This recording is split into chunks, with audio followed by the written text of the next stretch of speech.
Cheque bounce আর cheque bounce বিতর্কে হুমায়ুন কবির কেন? Mohammedan sporting ক্লাবের সভাপতির 1.5 কোটির চেক বাউন্স কি হয়েছে? কিভাবে চেক বাউন্স?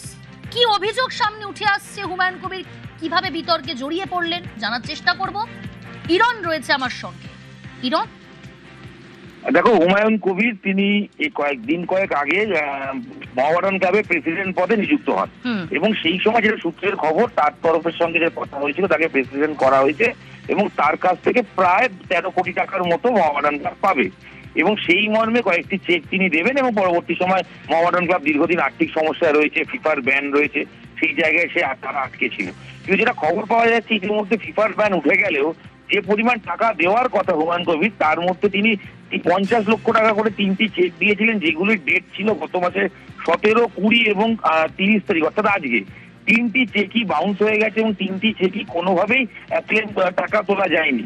এই বিষয়ের পরেই যেটা প্রশ্ন, মোহামেডান ক্লাব কর্তৃপক্ষ তারা মাথায় হাত করেছে তাদের, কারণ একজন বিধায়ককে তারা ক্লাব প্রেসিডেন্ট করেছিলেন এই কারণেই যাতে তার কাছ থেকে এই আর্থিক অনুদান পেয়ে তারা ক্লাব চালাতে পারেন। সেই মর্মে দাঁড়িয়ে হুমায়ুন কবিরের এই 3টি চেক বাউন্স হওয়ায় তারা যথেষ্ট বিপাকে পড়েছেন। যদিও হুমায়ুন কবিরের সঙ্গে যোগাযোগ করা হলে তিনি বলছেন যে তার নির্দিষ্ট সময় বলা ছিল তারা চেকটি দেবেন হচ্ছে আগামী মাসের 5ই আগস্টের আগে চেক থেকে টাকা তোলা যাবে না। তিনি নিজেই প্রেসিডেন্ট, তিনি কেন চেক বাউন্স করবেন? তিনি বলছেন তাকে ক্লাবের একাংশ থেকে ফাঁসানোর চেষ্টা করছে। কিন্তু প্রশ্ন যেটা ক্লাবের কর্তারাই তুলেছেন, বর্তমান সচিব তিনিও প্রশ্ন তুলেছেন ওয়ার্কিং, যে ক্লাবের যখন প্রয়োজন সেই সময় টাকা অনুদান না পেলে পরবর্তী সময় পেয়ে লাভটাই বা কি হবে?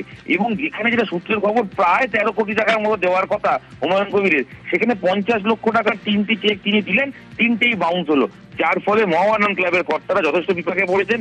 ফুটবল মৌসুম চলছে, ডুরান্ড কাপ চলছে, সেখানে নতুন প্রেসিডেন্ট হুমায়ুন কবিরকে যে আশার আলো দেখে তারা নিয়ে এসেছিলেন যে তাকে প্রেসিডেন্ট করায় তাদের আর্থিক সমস্যা মিটবে, উল্টে হুমায়ুন কবির নির্দিষ্টভাবে হুমায়ুন কবিরের কি বক্তব্য এই অভিযোগ সামনে আসার পর? ইরন, হুমায়ুন কবিরের দাবি যে তিনি চেক দিয়েছেন এবং 3টি চেক নির্দিষ্ট ডেট দিয়েছেন এবং তারা ক্লাবকে তিনি নাকি জানিয়েছিলেন যে 5ই আগস্টের পর চেকগুলোকে ক্লিয়ার করতে। এবং ক্লাবের বক্তব্য হচ্ছে হুমায়ুন কবির চেক নিজেই দিয়েছেন, সেগুলো ব্যাংক থেকে ফেরত এসছে, কোনোভাবেই কেউ গিয়ে তার তরফ থেকে জমা দেওয়া হয়নি। অর্থাৎ বর্তমান যে সচিব তিনিই প্রশ্ন তুলছেন হুমায়ুন কবির প্রেসিডেন্টের বিরুদ্ধে। হুমায়ুন কবিরের দাবি তাকে ফাঁসানো হচ্ছে এবং শুধু তার বিরুদ্ধে অন্যায় কাজ করা হচ্ছে। তিনি তার কথা অনুযায়ী চেকের টাকা দেবেন এবং 5ই আগস্টের পর টাকা পাওয়া যাবে, তিনি বিভিন্ন আশ্বস্ত করছেন। তবে তার দাবি তিনি কোন রকম ভাওতাবাজি করেননি, যদিও ক্লাবের তারই সতীর্থরা বলছেন যে না, হুমায়ুন কবির যা কথা দিয়েছিলেন সেই কথা রাখতে পারেননি। ওকে, শোনাই দর্শকদের হুমায়ুন কবির কি বলছেন।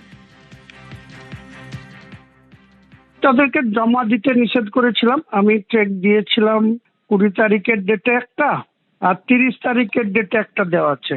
তাদেরকে বলেছি যে 4 তারিখ 5 তারিখ জমা দিয়ে ক্যাশ হবে, কারণ যে কোনো ডেটে চেক ইস্যু করা, সে চেক তো আমার নামেই জমা হবে, আমি তো অ্যাকাউন্ট হোল্ডার। তো কেউ যদি এটা নিয়ে কোনো বদমাইশি করে তার জবাব আমি তাদের ঠিক দিব। এটা তো আমার রেসপন্সিবিলিটির মধ্যে পড়ে, আমি ক্লাবের প্রেসিডেন্ট। চেকটা ইস্যু করতে হয়েছে একটাই কারণে, কারণ আমাদের যে ডুরান্ড কাপ, তার যে আমরা একটা টেকনিক্যালি আমাদের অবস্ট্রাকশন হয়েছিল, সেটাকে উইথড্র করার জন্য দিয়েছি। তো আমাদের 5 তারিখের মধ্যে ওটা ক্যাশ হয়ে যাবে।